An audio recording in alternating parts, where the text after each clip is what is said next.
Everyone, it's me, JP, again for our third and final project in the second course of the Data Analysis Certificate at Seattle Central Community College. And here we are looking at the differences in ratings between two independent groups. And so the idea, the scenario that I present is that we have a number of gamers, 15, who first rated whether they were slightly tired or very tired before playing one game of Fortnite. Okay? And so then at the end of that game, the score was collected. And so here's the information that we have. Okay, so here we have all the information. First, we want to start with the hypothesis, and that is, are the groups equal or not equal? So those gamers who identified with very tired, were the scores the same as those who identified as slightly tired? And so that's the hypothesis. And so what we want to do is figure out, will we reject whether the null hypothesis is true or not?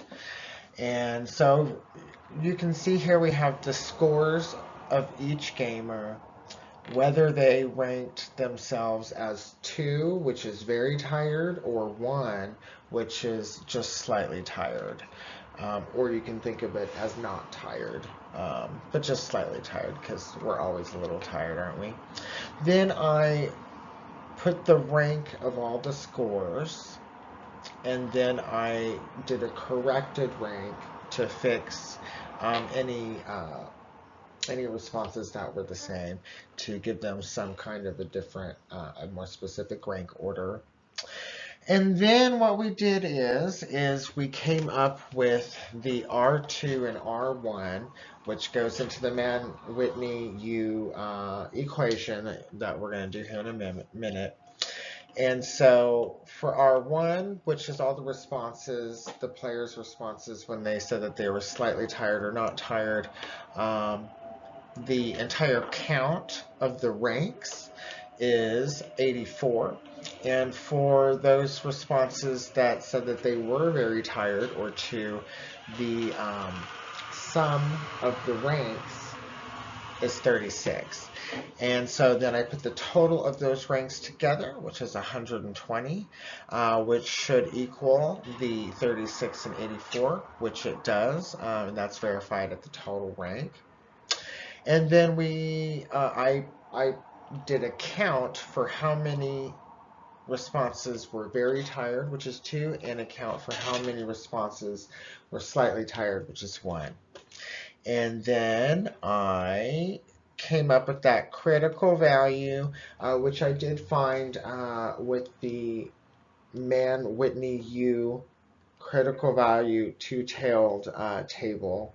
And so with 8 and 7 responses and a significance of 5%, I got the number 10. So really what we're looking for is, we want to find our U1 and U2 values and find out if the smallest of those two values is less than or equal to 10.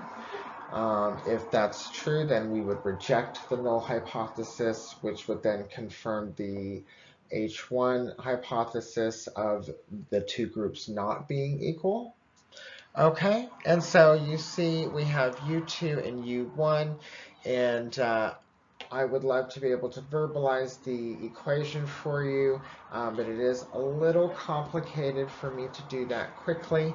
And so basically the U1 value was much larger than the U2 value of 8, so we chose the smallest value, and that is indeed less than 10.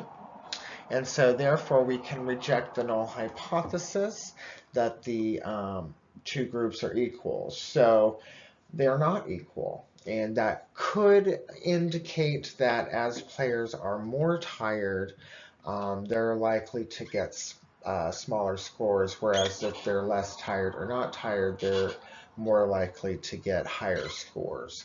But that doesn't equate with cause and effect. That just kind of points to a bit of a verification that something you're seeing is indeed kind of happening. So, all right, I hope you enjoyed going through that with me. It's a little complicated, but once you get through it, it's kind of neat to understand. All right, I hope you all are having a great week this week. I look forward to seeing your presentations and making comments, and I can't wait to hear from all of you. Have a great week, like I said before, and yay for getting 2 out of 3 done. Am I right? Have a good one. Bye-bye.